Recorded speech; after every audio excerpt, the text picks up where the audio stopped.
Hey guys, what's happening? It's Friday, it's 20 after 5, and I got myself into a little project here. Oh yeah, I bought a service cart from Harbor Freight, and there's some good reviews on this.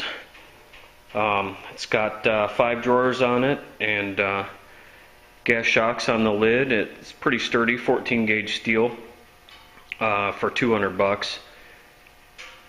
So I figured I really can't beat the price, so I'm trying to put this thing together, and so far so good. So just figured I'd show you guys that, and I'll get back with you in a little bit, because God knows how long it's going to take to put this Chinese thing together. Alright, catch you in a little bit. Alright guys, about 45 minutes to an hour I got this cabinet put together, and I haven't figured out exactly what's going where yet, but there it is, all assembled.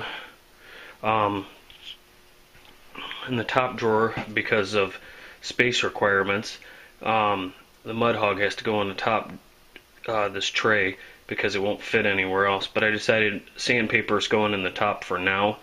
I don't have any dispensers for my paper as far as PSA rolls like those. These are all Velcro back. I have 800. Those 2 boxes on the right are 3-inch roll-lock discs, 36 and 24 grit, and those Norton discs there are 400 Velcro back. And just a quickie look at what I got so far. My pry tools for taking trim off door skins and such. Put some blocks in this drawer. I'm going to get some Dura blocks, and I think they're going to end up filling this drawer most of the way up. Razor blades. This drawer I haven't figured out yet either. It's amazing what I had in that cabinet right there, and that one right there. That one's mostly paint, and that's clear supplies and all that, and then this one is buffing supplies. So I got a spot weld cutter and a hinge pin removal tool. It's basically a little press. That works nice for the newer body style GM door hinges. This one's empty yet.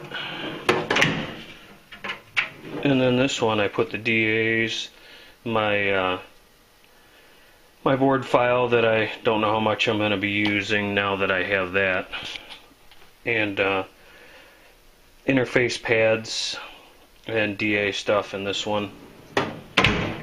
All in all, not a bad cart for 199 bucks. I've wanted one for a while, and I talked to the guy in the tool truck, and I looked at a Matco one. The Matco one was like $700, and he was making me a deal on it, he said. So there was just no way that I was going to spend my money on that. I wanted one, and if I had a little extra, I probably would have bought it. But I'm pretty happy with it. It's sturdy. If anybody buys one of these, I would suggest, as they say in the instructions, leave all the bolts really loose.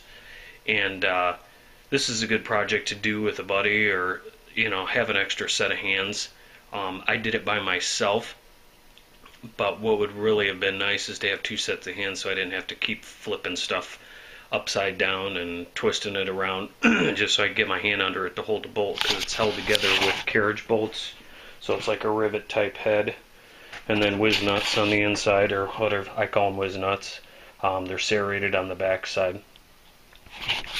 But the other thing I did was I removed all the drawers so that I could actually pick the chest up, because to put the chest into the shelf where it belongs, with all the drawers in it, it's a ball buster. 2 people could do it easily, but for one guy, and to pick it up 4 feet in the air, and to get the bottom of the chest 4 feet in the air, this part right here would have to have been at this height to slide it down in between those uprights. So I figured it out.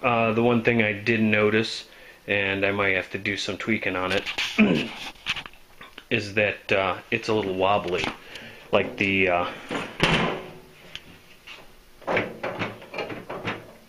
if you look at the casters, the swivel caster's got some slack in it, which is no big deal, but those kind of casters can really drive up the price of a unit like this.